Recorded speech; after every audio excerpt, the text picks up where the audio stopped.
yola düştüm. O geliyor, vay geliyor.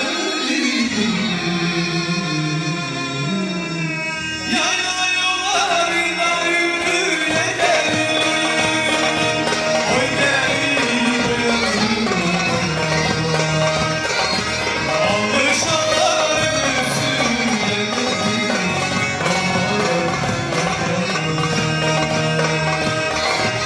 alışanların üstüne aman aman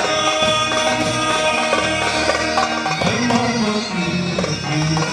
yolun üstüne Allah nasip eylesin omuzu sürmekle.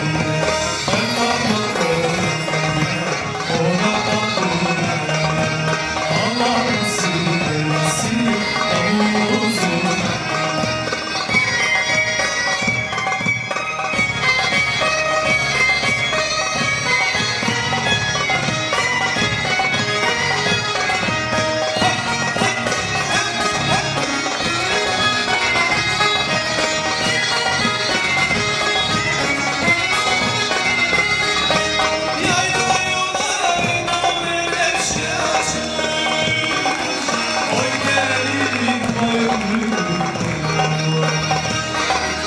Sevdiğim o güzel dağlara başlamış